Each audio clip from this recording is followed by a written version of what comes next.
हाफिज साहब, टेक्नोलॉजी की बात हो रही है तो इंडिया के पास ऐसी कौन सी टेक्नोलॉजी है कि हर मैच जीते गए भाई? 3-0 कमाल की परफॉर्मेंस दे दी है, रोहित शर्मा ने सेंचुरी की है, क्या कहना चाहेंगे इस हवाले से? बेसिक्स हैं, मेरिट है, खेल की समझबूझ है, ठीक है, ख्याली पुलाव नहीं है, खेल की गुफ्तगू है, हाँ। खेल की बातचीत है, मैक्सिमम लोगों तक खेल को पहुंचाया हुआ है, उसको फैला रहे हैं अपने मुल्क में, ज्यादा से ज्यादा खिलाड़ियों को खेल के मौके फराहम कर रहे हैं, ठीक है, उनको इंटेंट के पीछे, पावर हिटिंग के पीछे, ठीक है, उनको हाई स्ट्राइक रेट के पीछे नहीं लगाया हुआ। जो क्रिकेट की बेसिक्स कहती हैं, जो मैच की रिक्वायरमेंट होती है, जो मैच की बदलती हुई सूरत हाल होती है, उसके मुताबिक खेलने के लिए अपने प्लेयर्स को तैयार कर रहे हैं। निचली सतह से लेकर उनकी कौमी सतह तक आते हुए वो तमाम के तमाम मरहलावार वो बतदरीज वो मराहल तय करते करते अपनी कौमी टीम तक पहुंचते हैं, और यही वो वजह है कि वो कामयाब हैं, ठीक है। उनकी टीमों की तादाद देख लें जो उनकी फर्स्ट क्लास खेलती हैं, डोमेस्टिक क्रिकेट उनकी खेलती हैं, उनके क्रिकेटर्स को आप देख लें कि कल के मैच की मिसाल है उन तमाम लोगों के लिए जो इंटेंट की और पावर हिटिंग की बात करते हैं। एक मौके पर 22 रन पर 4 विकेटें गिर चुकी थी इंडिया की, 22 रन पर 4 विकेटें गिर चुकी थी। वहां पर क्रीज ऑक्यूपाई किया रोहित शर्मा ने, क्रीज ऑक्यूपाई किया रिंकू सिंह ने। रिंकू सिंह वो खिलाड़ी हैं, अगर आप इनकी गुज़िश्ता 8-10 इंटरनेशनल इनिंग्स उठाकर देखेंगे तो आपको उनका स्ट्राइक रेट और उनके खेलने का अंदाज बिल्कुल मुख्तलिफ नजर आएगा जैसे वो कल खेले हैं।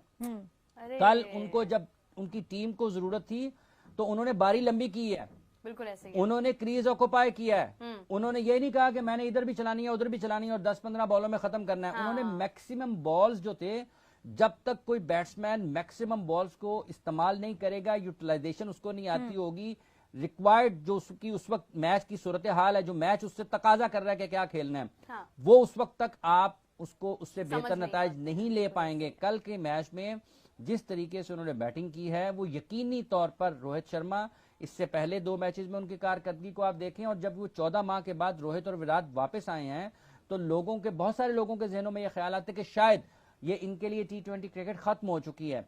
लेकिन आप देखें कि दोनों में से कोई एक आपको हमेशा रन्स करते हुए नजर आता है। अगर रोहित नहीं कर रहा है तो विराट करते हुए नजर आते हैं, अगर विराट नहीं कर रहा है तो रोहित करते हुए नजर आते हैं। और कल जिस तरीके से उनकी पहले 50 देखें रोहित के, कि उस वक्त क्या स्ट्राइक रेट था, और जब 50 के बाद उन्होंने बैटिंग की है उस वक्त उनका स्ट्राइक रेट क्या था। जब पहला 50 किया है उस वक्त उनकी टीम को जरूरत थी कि क्रीज ऑक्यूपाई करना है, और उसके बाद जब वो अगले 50 की तरफ गए हैं तो उनको टीम को उनकी जरूरत थी कि उन्होंने बड़े शॉट्स खेलने हैं।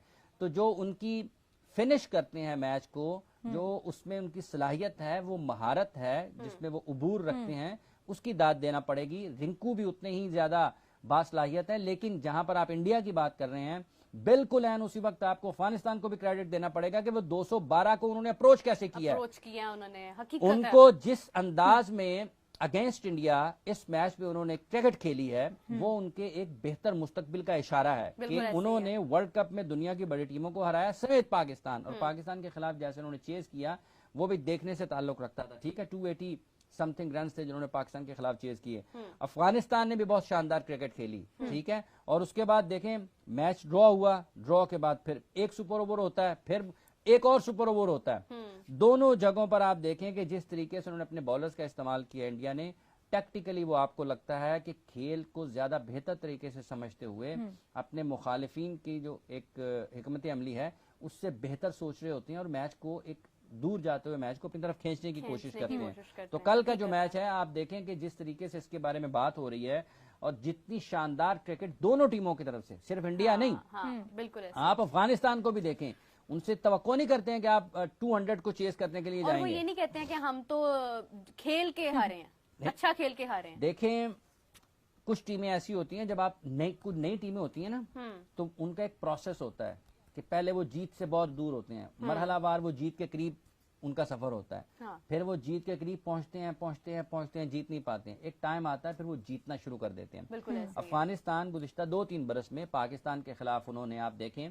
कि 2-3-4 मैचेस ऐसे थे बिल्कुल जीत के करीब पहुंचे लेकिन जीत हासिल नहीं कर पाए, ठीक है। इस मैच में और वर्ल्ड कप में उन्होंने आखिरकार पाकिस्तान को हासिल कर ली। हरा दिया। बिल्कुल ऐसे ही। इंडिया को भी अगर इनकी प्रोग्रेस इसी तरीके से जारी रहती है, ये दुनिया की किसी भी टीम के लिए एक बड़ा खतरा साबित हो सकते हैं। और कल उन्होंने जिस तरह से ओपनिंग पार्टनरशिप हुई, फिर जिस तरह से नबी खेले, फिर जिस तरह से गुलबदीन खेले, फिर जिस तरह से नबी ने पावर सुपर ओवर में बैटिंग की, रोहित ने जिस तरह से सुपर ओवर में बैटिंग की, वो तमाम चीजें जो हैं वो आपको आता है ना कि हाई लेवल की जो स्किल है हाँ, वो देखने नजर से आती है। हाई प्रेशर गेम में हाई लेवल की स्किल जो है वो उसके काम आई है और उन्होंने बहुत शानदार क्रिकेट खेली। कल दोनों टीमों ने बहुत शानदार क्रिकेट खेली और रोहित उसमें से आपको स्टैंड आउट करते हुए नजर आते हैं। मैन ऑफ द मैच भी मेरा ख्याल रहे हैं और बिल्कुल, जो शानदार मतलब उनके पास ना शॉट्स की रेंज है। पाकिस्तान जो भी हम शुरू में आपने शाहीन की बात की और शॉट्स की, पाकिस्तान की शॉट्स की जब आपके पास रेंज होती है ना तो आप नहीं होते, महदूद नहीं होते कि मैं सिर्फ एक जोन है exactly, मेरा, बिल्कुल, एक जोन है, मैं exactly, उसी में अगर मुझे बॉल नहीं आएंगे तो मेरे लिए खेलना मुश्किल हो जाएगा। बिल्कुल ऐसे उन्होंने इधर देंगे वो इधर लगा देंगे, सीधा खेल देंगे, पुल मार देंगे, मिड विकेट पे खेल देंगे, इधर से ऊपर खेल देंगे। तो आपके पास शॉट्स की रेंज होनी चाहिए। स्किल्स तो यही होते हैं ना कि आपके पास आप महदूद होंगे हाँ, जब आप तो आपके लिए मुश्किलात होंगी, वर्कआउट हो जाएगा ना। मतलब अगर किसी को पता है कि ये टांग पे अच्छा है तो दुनिया की अच्छी टीम में क्यों आपको वहां बॉल करेंगे यार, वो आपको आपके कंफर्ट जोन से निकालेंगे।